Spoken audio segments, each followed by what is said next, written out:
Ousmane Sonko laay supporté man Ousmane Sonko laa àndal te man activiste la bokkuma benn parti politique. activiste kay mais loolu mooy problème en fait gars yi gaal bi ñu bëgg a dugal loolu la ñu doon accepté doo gis benn nit bu ñëw Ousmane Sonko mënul ñëw taxaw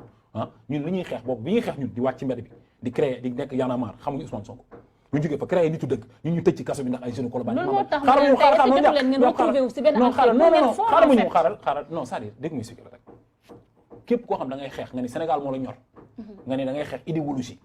maanaam révolution rupture totale ak France Sénégal moom boppam jëriñoo ay ressources am nga ne da ngay xeex valeur te àndoo Ousmane Sonko da ngaa soxor loolu moom maa la ko wax jàpp méchanceté moo la sonal ay jalousie wala nga xool te yàlla mooy dogal quoi il faut ñu nangu loolu njàpp Guy Marius Sagna dafa créé Frapp France dégage ñun ñu créé nitu dëgg valeur am na lu ma mën a xeex Guy Marius mënu koo xeex am na lu Y'en a marre mën a xeex man mënu ma koo xeex Guy Marius mënu ko am na lu jeunesse au pouvoir man mënu ma ko Claire Vision lu ñu mel ci ressource naturelle xam ko ci pétrole xam ko ci loolu man mënu ma ko Guy Marius mënu ko ku nekk daa am loo mën ñu ànd booloo ku nekk di dox ci sa wàll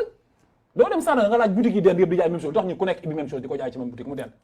doo dem nga laaj jaakatu caaf bi ne ko lu tax ngay jaay caaf bi kii di jaay caaf fee te ngeen den nii yéen ñëpp di jaay doo caaf yow doo dem fële ci gannaaw nga jaay fa caaf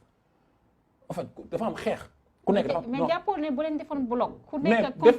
bloc moo ñi ngi koy def bu ñu amee loo xam ne dañ ko daje bokk en commun dañuy taxaw kon ni ñu def tey mais dañuy gis ne aussi que Karim excusez-moi man lay dog da ngeen di fragiliser wu parce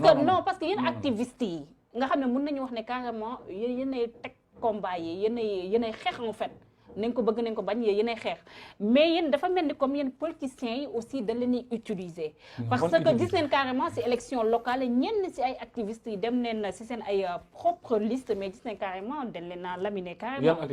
gis neen ku mel ni comme Daouda bu bokk Frapp France dégage demoon na si élection yi mais il n'a rien eu gis neen aussi ki nga xam ne mooy Fadel Barro Y'en a marre la bokkoon demoon na aussi si élection locale yi à Kaolack voilà amu fa résultat bu satisfaisant tey jii ku mel ni aussi Guy Marius Sagna nga gis à chaque fois dafay soutenir kii nga xam ne mooy Ousmane Sonko loolu moo tax observateurs yu bëri jàpp ne tey activistes yi est-ce que jotul ñu retrouver aussi benn entité nekk benn bloc benn force boo xam ne dañuy créer seen propre parti politique indépendant est-ce que nekkul ne professeur Cheikh Oumar Diagne si loolu la leen di bañ la leen di oo ngeen bañ a topp politiciens yi parce que maa ngi doon dégg sa benn kii sax bi noonu def à Walfadjri di xam ne carrément que kii nga xam ne mooy Bamba Fall rallié tey jii le président de la République Macky Sall on avait comme l'impression que Abdou Karim Gueye da doon soutenir Bamba Fall mu mel ni comme Abdou nga dem ba regretter wu tax Bamba Fall dem accompagner. waaw jàpp na foofu tam amal gàmm merci beaucoup si question boobu parce que gis naa ne gars yi bari ñuy siy wax comprendre ñu dama dem Walfadjri ma ni dama expliquer ma ni Bamba Fall li mu rallié dem fekki Macky Sall man sama yaay moo dëkk Médina sama gàlle maam Médina la man bopp laa dëkk mais Médina fa laa juddoo ñu ñëpp fa la ñu maa ngi juddoo bopp mais Médina fay fréquenté rue 25 bi samay frère am na ay sœurs yi ma bokkal deret ay ñoo xamante ne ñoom Médina la ñuy voté ak ay copains yoo xam ñoo màggandoo man ma woo Bamba Fall ne ko sooy man de maa ngi gis l'autre là waa kër Macky Sall rek laa fi gis yow gisuma la fi quoi c'est pas normal dama laaj numéro sama grand frère ñoom foofu lañu dëkk ci Médina bi ma waxoon ne ko mais wàccal nga mu ne ma non mu expliqué ma ne gars yi dem na ngeen voté Bamba Fall parce que voté leen yow ñoom ñu ne xamuñu ko kan yow kenn doo voté koo xamul ma ne man de su ma sañoon ngeen comme Bamba Fall ngeen fi xam ngeen dem voté ko mais fexe leen ba bu Macky Sall gagné élection yi fii bu am pouvoir bu ñu gagné élection yi ma ne ñun dañoo dem voté ba noppi moom mu jël li ñu voté woon jaay ko nekk maa ngi liggéeyal Macky Sall mais ce qu'ils n'ont pas compris mooy c'est la même chose qui arrive avec les autres politiques mais man en réalité man voté wu ma Médina man voté wu ma Bamba Fall man du ma voté Médina man Biscuiterie laa bokk bopp laa juddoo fa laa màggee man Yewwi laa feneen Biscuiterie mais man dox naa def ay démarches wax ak ay nit pour ñu voter Bamba Fall parce que ñoom dañ ne xamuñu waa Yewwi may leen nañ waaw c'est que loolu laa expliqué en réalité ma ni moom laa xam ne Bamba Fall dafa trahir parce que au moins Médina ñoom de gars yi ñu bëri dañ ko voté dañoo voté opposition bi pour vote sanction pour sanctionner Macky Sall mais dama gis comme su ma wax man Karim man mënu ma wax di wax ne man su ma wax dama wax en général man du ma benn nit quoi man dama wax en général dama ni man convaincre naa ay nit pour ñu dañoo xeex voté ba noppi votel ko après moom mu dem def lu ko neex mais man maa ngi voté Biscuiterie man su ma loon sama quarante léegi man maa ngi voté Cerf-Volant 2 bureau 5 mairie Biscuiterie laa voté donc kon man mënu ma voté ça mënu ma nekk voté Médina parce que dëkkuma Médina te du ma parce que su ma dëkkoon Médina sax amaana mën naa voté su ma doon voté Médina sax mën naa voté Bamba Fall parce que dama jàppoon ni opposition bi la dama jàppoon ni ku mën a dindi pouvoir bi foofu la ku mën a imposer parce que loolu laa gëmoon quoi ba ni mu changé te leçon la rek waaye ce que je veux dire am na si ñoo xam ñi ngi Yewwi mais man bu ñu déposé un candidat du ma leen voté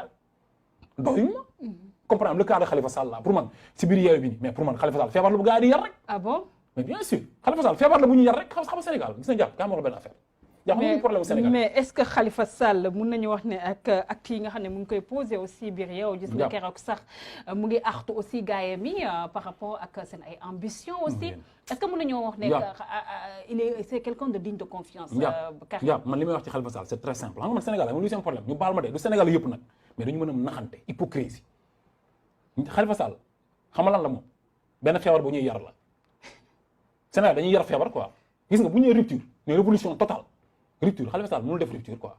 bu ñu nee ok ñoom dañoo ñëw fekk si Yewwi bi fekk si Sonko mu nekk Yewwi dañoo gëm ni ñoom dañuy ñëw topp Yewwi quoi topp Sonko xam ni xale yi sénégalais yi beneen 109 beneen politique beneen révolution ñëpp a jóg sëriñu daara yi sëriñ si ñëpp ñoo ànd ak Ousmane Sonko parce que dafa ñëw indi discours total indi rupture totale taxaw indi révolution ñëpp topp ko pour Sénégal changer moom comme nag moom dafa nekkoon ci politique politicienne bi li ko dal ko Sénégal ak yërmande ñu gis ni moom comprendre nañ ñoom léegi ni affaire bi changé na léegi benn leader moo fi am Ousmane Sonko la ñun moom lañ topp. mais li ngeen xaaral ma ñëw rek man li may wax nii wax yoo xam nga man Sonko man xëy wax ko lu ma wax ak ñàkk ko wax la yemale xam nga man yooyu safu ma man mais dama lay wax li ma gëm man te bëgguma toog di wax lu ma gëmul li ma wax ni waxuma ko pour compte qui que ce soit dama wax man la concerné man sama xalaat ma ni Khalifa Sall dafa toog ci presse française bi taxaw carrément ne moom élection 2024 day dem présidentielle. mais il a raison aussi hein. Il a raison d'accord il a raison d'accord mais xam nga yow nga ñëw moom Macky Sall da ko tëbaskee moom non dañuy waxante dëgg rek gars yi may ko loxo Ousmane Sonko may ko loxo indi ko ñu dugal ko ci ba mu ñëw indi ko ci yow yi nekkalaat ko. mais c'est une équipe hein, c'est une équipe parce que Barthélémy Diaz xamoo ne ne carrément. c'était la hypocrisie boobu lañu xoolal man xam laa c'était la personne adaptée pour mu nekk maire de. bu dee maire loolu moo taxoon ñu teg ko fa aussi. il faut pas aussi ngeen jël Ousmane Sonko voilà bu ko def.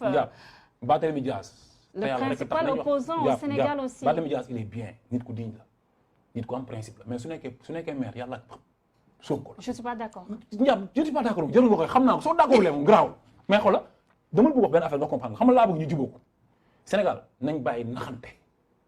mënuñu jël Ousmane Sonko jiital ko askan ñëpp di wàcc di xeex xam ni kii nii principe la révolution la ñun ñëpp ñu ànd ak moom ñoom ñu ñëw ànd ak Yewwi ñu ne Yewwi bi ñu ñëwee parce que Yewwi révolution ñoom dañuy topp dañoo allié ci xeex bi nangul nañ rupture bi topp ginnaaw Ousmane Sonko ak discours bi muy wax Khalifa Sall taxaw na moom day dem présidentielle 2024. il a raison ça veut dire quoi. il a raison ça veut dire quoi ça veut dire que yow da ngay ñëw ñu dugal la ci kër gi fekk la ci mbedd bi seet di la bëgg rey amoo mbaaj amoo ñu jox la nekk jox la cuuraay jox la lépp nga taxaw ni tu da ngay doon jabaru borom kër gi quoi fii non dégg naa ci loolu c'est que loolu amul sens te borom kër gi di dund fii nii xoolal ñun li dajale yéen borom kër gi mais Ousmane Sonko la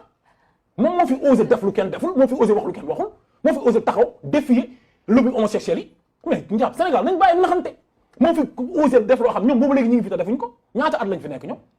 xam nga Khalifa Sall kañ la nekkoon ministre de la jeunesse boobu maa ngi ferme son c'est-à-dire non defuñ ko yàgg nañ def discours defuñ ko